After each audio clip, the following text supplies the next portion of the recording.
Welcome back to The Pulse. We just got done talking tournament results and general StarCraft II news before the break. We asked you guys what was the biggest heartbreak of this past GSL Code S. We're going to reveal the answers to you in just a moment.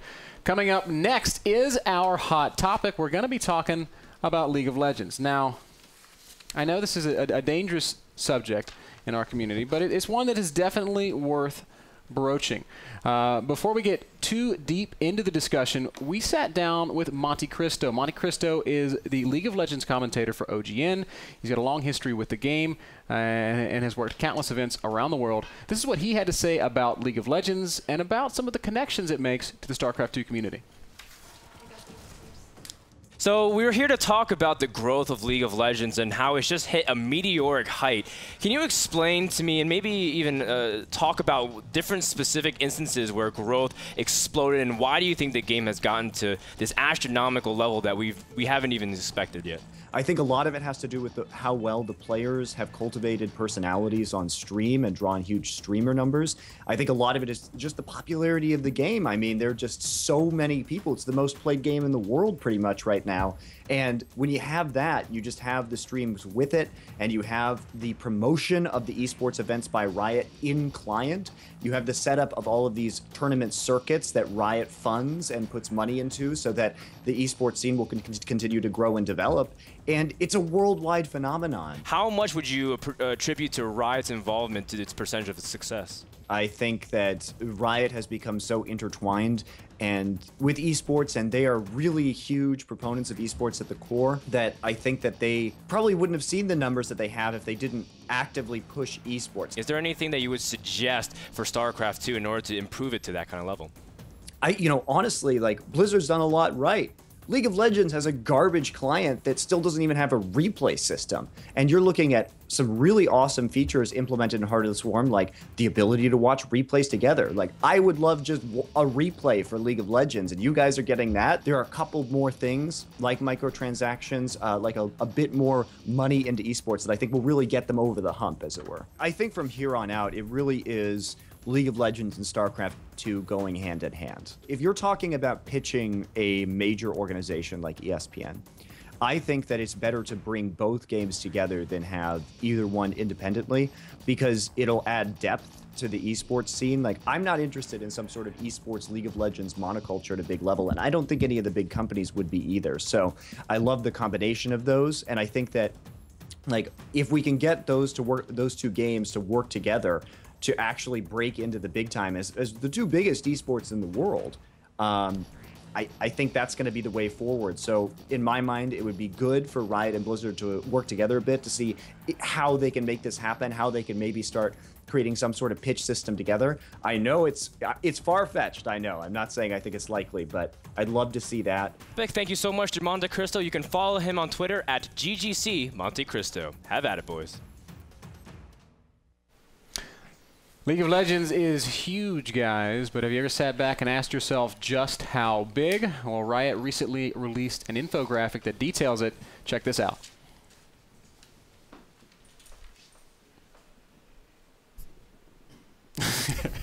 Never mind. We're not going to show that infographic. It's gone. But LoL's a big game, man. 32 million players monthly. They have certainly, Riot has certainly gotten behind esports. They've been pushing the hell out of building this thing, and I think we have all been very impressed at the steps that Riot Games has taken. What do you guys think just about the size and the scope of this game? Well, I got to work behind the scenes when it was first pushing into esports with Major League Gaming. I was a production assistant for the league side. I actually made my on-camera debut for League because there's some issues with the servers there. But going back to what Riot has done, this was a huge gamble. Industry leaders back in the late 2000s thought this is a joke, a free-to-play game. This is not going to be successful. And it's been hugely successful. And they did take a big risk with doing this, but the gamble has totally paid off. They have a lot of pieces within the game itself that make it very easily accessible. But from our stance as talent, as driven community leaders in the world of esports, and primarily with StarCraft II, we can't ignore that success. And I hear a lot of people complain. They look at the stream numbers. I want to bring up a graphic here. Let's talk about the Super Bowl this weekend. Last year, 101.3 million people watched the Super Bowl from the United States of America. There we go. And does that mean baseball can't exist? Does that mean hockey can't exist? Does that mean other sports can't exist because of that success? No. That's just the biggest thing that's out there right now. But other communities, other games, other esports titles can be completely successful. That's a really valid point, I think Clutch makes. Just because there is someone that's biggest, that's tall, like the tallest person, doesn't mean there's other players in the faction. And something that I really liked what Monte Christo said in our interview that I don't know necessarily got conveyed through it is that he told me that he thinks League of Legends, if it just goes to the mainstream, will be incredibly shallow for esports. It's just going to be one-dimensional. There's 4 major platforms, as you saw in PBS. There's fighting games, there's RTS, there's all kinds of games that are out there. There's shooters.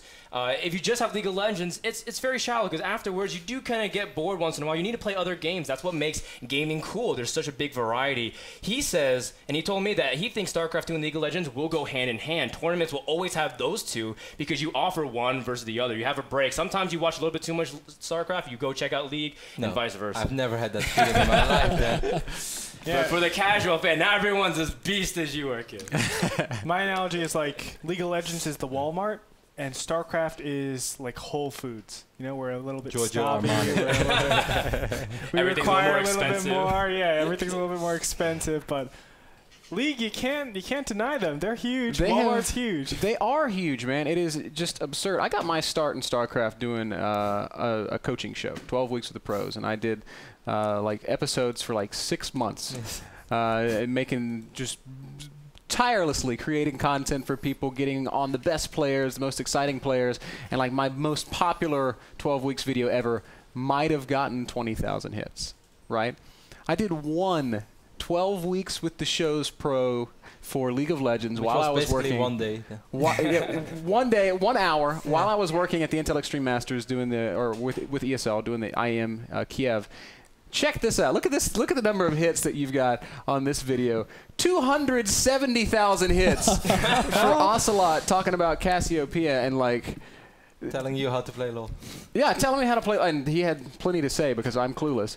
But like the question that I really want to raise here is when you talk about what we do. We are esports professionals. Yes, we're StarCraft commentators, but our industry is esports, and certainly esports is much bigger than just StarCraft. Is League of Legends too big? Is it too important for us as professionals to continue to ignore? You want to follow success. You want to go where the audience is. Just like playing games, being involved with the inside and outside of the games, the external portion of the games being the show or talent. It's very important. Does that mean I have to give up what I do with StarCraft II? No, but I've never signed a piece of paper anywhere saying I can only do StarCraft II. I can only do one game. No, I play Dota 2. I love Dota 2. I play League of Legends. I love League of Legends. I play so many different games that I'd love to get involved in more. But sometimes the community's like, you can't do that, you can't do this. And yes, I have to focus my time, because I only have 24 hours in a day and I'm awake for 18 of them, mostly. That I need to focus on StarCraft II more because that's my bread and butter. Well, I do agree with like most of what Clutch says. I do want to bring up because I actually have worked a lot on League casting before, and it's a little fun fact. And some people may hate me for it. Yeah, man, we casted the finals of that San Diego set might hate me. That's right. But right before I joined NASL, I was casting a lot of League, and then NASL asked me to join, and I was like, of course, I'd love to. And if there's anything that I found from being on both sides, is that as a professional of the industry, even though you might feel tempted to go to the other side and really do both, you really can't be 100% prolific or proficient in multiple games. I've asked Andre about this. He's done Han too. You know, I really feel like people, they try to do all these kinds of games and stuff, and that's true. You can do commentary and whatnot, but to do like the best, if you want to have the highest quality, even if you're a pro, everyone knows that being a pro across multiple games is incredibly difficult. Yeah. I expect the same out of casters and professionals in this industry. I love that point. I mean, we talk about, we're on our high horses all the time talking about, oh, StarCraft casters that don't play StarCraft. You know, we love to make light of that. Well, honestly, us as full-time casters, if we watched all the StarCraft that we could possibly watch, I still don't think we catch up with every single point of the metagame. There's always going to be that little tiny trick that Bishu brings up that he's able to exploit. We're like, oh man. I watch all of Bishu's games. No PvP build by LP. I've been watching him practice with the Canucks recently. No, but that's what it comes down to. So how can you reasonably do that? Like I was casting Heroes of Newerth in Season 2. And I knew like the bare minimum I felt for the metagame, but I was still asking the most basic questions. And I was like straddling the fence as much as possible, and I couldn't keep up with StarCraft, I realized. So I was like, nope, I can't do this anymore. I think it depends a lot on what kind of commentator you want to be. Like, there are very all-around commentators, and they can definitely focus on multiple games. Doa's done a phenomenal job of doing both StarCraft and League of Legends. Yeah, but I mean, Doa is a really fun StarCraft II commentator, and I actually enjoy listening to Doa a lot, but I don't listen to Doa to see what he has to say about the new PvZ trends, for instance. And I really feel that that's like almost impossible. I think to some degree I've always been like, you guys know me, I'm like extremely stubborn and narrow-minded, that I say, oh, I don't want to do anything. As soon as any question comes up about me doing anything other than StarCraft, like I start being a little kid. No, I don't want to do it. So I don't think that I could do it, even though like I do agree that it's the League community, it's so big, and it does make you wonder every now and then, like, hey, that could have perhaps been a career choice. But then again, I always want to do what makes me most happy in life, and I do not think I would ever have as much fun casting anything else than StarCraft, so I rather devote all my time to StarCraft and try to be an expert to at least the level I can be. And adding a little more onto that too, is there is an infrastructure now, there wasn't 2 years ago, that can pay your bills if you focus on StarCraft II here at the NASL. Yeah. And a lot of people had to diversify their portfolios. Other people have to do that as well. I mean, me learning Korean, I don't have to learn Korean, but I want to increase my value and my skills to be able to do it, to make myself more marketable to other events or to other I'd love to go to Korea. I'm gonna throw it out there. I want to go to Korea. I want to go. But I feel that's very important. Now, if you have the support to focus on just one game, you get to work full time. Great, go for it. But don't be afraid to diversify your portfolio if you're still trying to land something in the world of esports.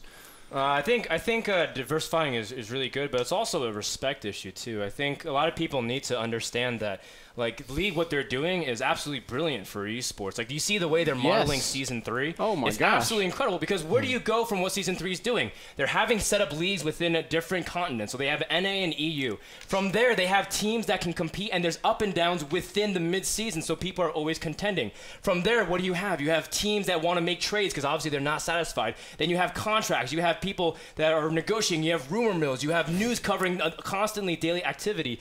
This is what actually sets up an association in the future, because then more teams join in and more investors are willing to come in. What it essentially is, it's Riot directly funding these teams, directly paying for esports. And that's a completely different business model than what we have with Blizzard, because Blizzard isn't in esports. They're getting into esports, but they're a software company. They're a game design company. They're not. They don't have the infrastructure set up for esports yet. Well, the same thing was with Riot. Riot partnered with tournaments, organizers, saw what they did, and then improved upon it. Blizzard did the same thing, more or less not as involved as Riot with the WCS. They partnered with the different organizations. But they're investing all into League of Legends because that's their only game. Exactly. To do that with different Blizzard, companies. that's very, One very game scary, versus because you have a box, 3 or 4. A box sell for how you're actually getting the game out to everybody, and then you're saying, let me dump a ton of money into this, expecting a ton of games to be sold after this, because that's really the only place where they're getting a lot of money. I mean, maybe some organizations that are profitable, of course, Blizzard probably takes cut, but you know, that's actually, I like the point that you're making, and I'm going to use that to transition right over into our next talking point, which is if there are any lessons to be learned from League of Legends, or on the other side of the fence, if there's anything that League of Legends could maybe learn from StarCraft, what are those lessons? The one thing that you're getting at is perhaps the sustainability of the box sales. It's more so just a completely different way that Blizzard has approached the game, right? Like, Riot was able to make this an esport right off the get-go. They're able to do it a lot faster because it's their only game. For Blizzard to do that, I feel like it's the all your eggs in one basket. Not really, but it's a big risk for them to do that. It's a big change for the way, I mean, we know because of all the talks that we have with Blizzard just on a day-to-day basis of a lot of what happens kind of behind the scenes. And we know that they're very aware of esports, and they're continuing to invest in esports. And they have put an arbitrary statistic that I might get in trouble for saying, but like last year, Blizzard spent almost as much on esports as Riot did. And that's going to blow a lot of people away. But Blizzard invests a ton of money into esports. They just don't do it with maybe the same level of transparency. They don't do it so openly. And they aren't, for instance, going to an EG and saying, here's $80,000 salary for one of your players. I don't actually know what the exact numbers are for Riot. I like that you said for one of your players. Well, if you look at the game market itself, it has changed. When the internet came out, that changed everything. Broadband changed everything. Now with this free-to-play or microtransactions, it has changed the game once again. I want to get into this a little bit more here right now. Riot has a menu. You can go to the Riot menu. You don't have to spend any money on this game. In the menu, you have customization options. You have XP boosts you can buy with real money or with gaining experience in the game itself. Dota 2 also has a similar type menu where you can purchase customization pieces for your different heroes. You can also earn them by playing randomly, but for small boosts or small amounts of money, you can have access to different cosmetics. They do not change the core gameplay, and that's very important. MMOs have switched a lot to free-to-play. PlanetSide 2 came out initially as free-to-play. This works for an online experience, casually with friends at first, that grows into a competition. Does free-to-play work for games like Far Cry 3 or StarCraft 2? No! No, they do not, because they have a single-player campaign which is heavily produced with a dramatic cinematic experience, as we see with this amazing trailer. This is what you get for the $60 box of a game. You get this incredible single-player experience, this campaign mode, plus you get the multiplayer. It's completely worth the amount of money to purchase it. Can microtransactions work in StarCraft 2? Can microtransactions work in StarCraft 2? Yes, they can. With skins, player portraits. Look, you could purchase perhaps a portrait of Chance, our mascot. Let's say an arbitrary number, $4. $2 goes to Blizzard, $2 goes to Chance.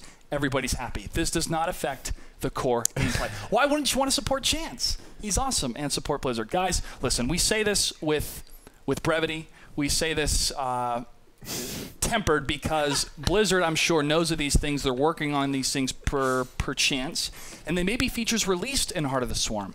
All I'm saying is Blizzard microtransactions can work. Blizzard, I want to give you more money. And that's my point. So you're saying single player can't work with free to play, but multiplayer can? No, for the careful Chance, for the for the structure, that Blizzard has. Like I gave Far Cry 3 as an example, and I gave StarCraft 2 as an example. Because of the business model and how they develop and how they market the game, it cannot work in a free-to-play mode. If they change their marketing, if they change their production type, it probably could, maybe, but not with the production they have now. It's too high, you're saying? Well, the type of investment in all the voice acting, the graphics, it's meant to be a purchase box game. I'm not sure if I necessarily disagree agree with that. Yeah. Really, really highly. If they don't have any microtransactions, how are they going to make money? No. Well, that's what we're saying. Exactly. That's what you do with free-to-play. Well, they don't have microtransactions right now, so that's my point. I know, but you're saying, like, it can't work, right? You're saying free-to-play can't work because they don't have microtransactions? If they have no microtransactions, how are they going to get money for their product? Yeah, well, okay. I think the whole topic of free to play in StarCraft is probably moot anyway, because we know it's not something that's going to be happening. Certainly not anytime in the near future. I do want to make one point about that, though. What's different is that with Riot Games, they make things really transparent. They actually allow a lot of third-party modding to do a lot of their database and to even their skins. And to do replays. Yeah, well, because their replay system is non-existent in League of Legends. But when they do those kinds of things, they allow people to play around on a public test server with their new skins. They allow people to really do all these kinds of things because they really truly believe that if people love the game, that they'll support it. Meanwhile, I mean, that's kind of just a completely different company approach than what Blizzard really does with a lot of their games. They're like, if you want it, you have to buy it. Versus Riot was starting off as kind of like, you know, what you said, it was kind of a joke at first. They didn't really know what to do, so they said if people like it, they'll show up for it, and they took more of like the Zynga approach. And all of a sudden, they're the richest esports company in the world. I like what you said just before the show started. Actually, Andre and me were talking a little bit about Heroes of Newerth, how that used to be free, and then you could buy the game but didn't have to yet, and then like after 3-4 months you would actually have to buy the game. But like I played that game in the start, I was like, this is kind of like a Dota, and I played it a little bit. I was like, wow, this game is amazing. Yeah. Then I was like, okay, I'm just like gonna buy the game right now, even though I could have played it for free 3-4 more months, and maybe I would have quit by then. I just said like, hey, I have so much entertainment of this game right now. Here's my 20, or maybe it was $30. Like, I will gladly support you as company. I honestly think Heroes of Newerth is the better game out of the three. I just enjoy it so much more. I know we are like the two only people in the world who think that, but I really like Heroes of Newerth. But when you look at the differences between Heroes of Newerth and something like League of Legends, you have to really ask yourself, why did League of Legends blow up so crazy? And then also look at how Han has kind of reacted to things. They started as box sales originally, and I have some of this 15 months later, 15 months after release, they switched over to free-to-play. That means League of Legends is going for so much longer free-to-play. That's just an extreme amount of exposure for them. It allows them to be the first to market for, what, a year? Yeah. And they're going to get those results. A funny little thing to mention, just on since we keep sort of harping on free-to-play and its merits, there is a little MOBA game from Hi-Res Studios called Smite that a lot of people know about. Smite recently announced, I don't even know if this is official, but Slasher tweeted about it, so I can talk about it. Blame Slasher. But they announced a $100,000 Smite tournament. That's massive. This game is not a game that you talk about on the mainstream every day, but that is a game that is completely free to play, completely supported by microtransaction, and profitable enough that they can take $100 grand and say, here's a tournament, have fun. So it's pretty interesting and pretty cool. A neat concept. But I still haven't really gotten much of an answer of what lessons can we learn here, looking at one versus the other? I think like a couple of the microtransactions that Clutch was touching on, I think that's really cool, and I certainly think that Blizzard could perhaps work closer together with some certain teams. Imagine if instead of like Blue Marines, you could have Marines with an EG jersey, and they can sell it. Like, how cool is that? That would be awesome. I think that would be super cool. I want beach ball banelings. Yeah, you can have beach ball banelings. I want an entire ocean theme for my Zerg. I want lobster ultralisks. I want a sunshine overlord. Yeah, but they always have, I think like one thing, if they would ever go there, of course there always has to be an on and off option. Like either I play with standard graphics or I don't mind seeing customized graphics. But I think that would be super awesome. Imagine if Blizzard would make deals with a team like EG, like, hey, we're gonna sell like EG Marines. You get $1, we get $1. Like, there's really no harm in that. I think they do it for Dota 2 already. I think it would be super for Dota 2 fun. already. I play League of Legends casually, and I've probably spent $500 on League of Legends. I would have spent twice that on StarCraft if I had the option. I think one thing they can learn is graphics. I think graphics for StarCraft II is way too high. The minimum requirement, and a lot of people love to stream, that too is really, really difficult. But going back to League of Legends, the requirements for League of Legends are pretty small, and that's what you can basically play League of Legends on like it allows Commodore them to 64. Go into the Brazilian the Brazilian scene, market, the market, Chinese market, of course, the Asian market, I should say, in general. That's really, really valuable. I know the Philippines, Malaysia are so big into MOBAs, and especially League of Legends because it's so graphically. That's why Dota 1 is still huge there. I remember the days that like we used to use clients because the Warcraft 3 Battle.net was really good. It was really functional, but the delay wasn't like as LAN. So we used to play over clients, what used to be GGC, then we called it Garena. And like if there were like Warcraft 3 for custom games, we had a couple of high-level channels. If we had like 3 channels full of players, we all like, hey, 750 people playing Warcraft 3 right now. And then you just see like the Dota rooms. Like Indonesia alone had like 225 Dota rooms, and they were all filled up with 250 players. Like, that's just insane. That was Indonesia alone in Dota Warcraft 3, and that was just because, as Andre said, you didn't need a good PC to play Warcraft 3 Dota, and the game was so massive. And what do we see from that? We see graphics. We see a new market that really StarCraft doesn't touch because not only the LAN support, but also, let's be honest, like a lot of those clients, Warcraft 3 clients, were not legitimate. but basically, not in the free to play. Same for Brood War in Korea. It's the whole open source concept, right? Yeah. It's free to play. It's team. I think StarCraft, if they want to get that big, which I'm not necessarily saying that they have to, but if they want to get that big, we have to think about those 3 things and say, where is the minimum requirements, the overall, I want to say like the computer standard for the Asian, the South American and the North American scene, and then cater towards that if you're looking to get a massive amount of viewership. And I think that's what we should be concentrating on. Well, also, it was built within the launcher itself for League of Legends to display the esports tournaments that were happening. The marketing was straight there for every single player when they logged in to find out what was happening. Now, StarCraft's starting to do more of that. It's caught on. I think it's really cool, and I'm really proud of that. The one final thing that I would say as we kind of move away from this topic is League of Legends has recently, with their new season, has basically copied the StarCraft ladder. Like, Kev, you and me have talked a lot. Oh, I wish I knew my true rank. I wish I could see that I'm ranked 32,252 in the world. League of Legends used to do something pretty similar to that, but they copied the StarCraft ladder. They took that away.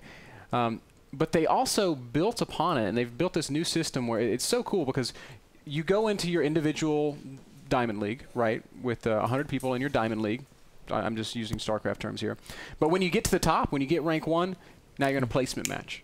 And that starts a new best-of-5 series where if you win 3 out of 5, you get promoted. I think that is awesome. Yeah, transparency in the promotion is really cool. Yeah, I think that's super cool, Ben. And as you said, we've spoken about that so many times, and I cannot tell you how many Blizzard employees have been getting annoyed with me having that conversation over and over again with them. That I said, like first, as I said, I kind of just like to see my true rank. Then they gave some valid points where they think, why they think it's better to have like separate groups. Makes it more motivating for lower league players. Like it's more motivating to see your top 8 bronze league than that you're ranked 48,765. I can understand that. I agree with that. But that's something that I've been pushing for a long time. Is please like make it at least more. Make it closer to each other, because the top of Master League and the bottom of Master League, that difference is so incredibly big. It should be like there should be 3 leagues in between top Master League and bottom Master League. Because I can guarantee you, someone who's rank 1 Master League is never going to lose against someone, or well, never, maybe 2 out of 100 games, but really not more than that. And the fact that that's all grouped together on the Master League, that's something that they could still improve so badly in my opinion. I mean, there is actually separation. There's like Bronze 1 where Ben is in, and then there's Bronze 5, which is like the very bottom of Bronze. It's like, wow, you know, you are Elo Hell at that point. But I like that. Like they took the the StarCraft II ladder, but they made it better with subdivisions in the divisions, and I think that's something that StarCraft really needs as well. Another thing I want to add too, and this is kind of a Super Bowl theme show. Super Bowl's on today, but production companies look at how like NBC did it last year and how CBS can improve this year. And that's the same thing that game developers do. They see what these games, matchmaking systems, type of graphics, all sorts of settings do, and they try to improve upon it. And that competition helps with the growth. I do want to say one thing, dude, and I really, this actually hurts me a lot. Final words, Dan. Sorry, okay, final words, I promise.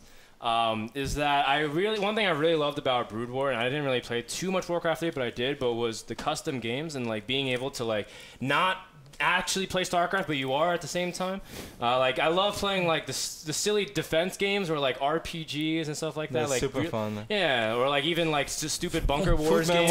Yeah, Footman Wars, exactly. So like Marine Arena is really fun. 2v2v2v2 even. Yeah, that stuff is like so like fun. That kind of stuff. That kind of the casual side of StarCraft 2 gaming is almost completely dead. The Desert Town is in an arcade. I go load up a game, maybe 2 people are waiting. In League of Legends, you have things like all random, all mid. A lot of people like play those kind of things for fun, and that helps people ease into the game as well. Maybe you can't play 1v1, but you can certainly play Star Jewel with a buddy. No, I so agree. I mean, that was one of the best things about Warcraft 3. I'm sure there are plenty of people watching who remember the days, just going on Battle.net, hanging out in the chat channels. Yes, we have chat channels in StarCraft 2. I still felt they were better in Warcraft 3 just because they were more visible. The icons like really meant something. I would love to see them address like the icon system in StarCraft 2, because I mean, let's be honest, Cass had like Nova unlocked after 3 days or something. It's like this is not that exciting anymore, guys. Well, if you had like the maximum icon, the maximum. I play so much StarCraft. But like in Warcraft 3, it took like 1,500 wins, I think, or maybe 2,500 wins to get like the 5th highest icon of your rank. And then it's really cool to show off your rank. So yeah, the casual side of Battle.net can still improve. All right, guys. Well, we're going to actually head over into a short break. We touched on a lot of topics. We do have one question for you guys, and I think it's a pretty good one. Lauren Lise, why don't you walk us through it? Before I walk you guys through the next question, well, we don't have a next question, but we have to go through the old one. From the last we didn't question, answer right? the last one. Okay, well, we can do that. All right, so we're going to go back. We're going to go back to the Pulse poll from way so far ago when we asked what is the biggest heartbreak of the GSL. And you guys were split. It's between Stefano and MVP. And I agree. Those are both heart-wrenching stories. Back to the hot topic. we do have a question. We did have a question. Would you spend $4 on a chance player portrait? Yes. That's a very important question. Would you spend $4 on a chance play? I literally can't read that far. Okay. Thanks for playing today, Lauren. Guys, the Pulse poll question is, how interested are you in microtransactions? Would you spend $4 on a chance player portrait? We're going to take a short break. We'll be back. New show. Are you smarter than Lauren? When we get back, Clutch is going to bring us up to speed. Don't go anywhere. You're watching the Pulse. A or B to vote.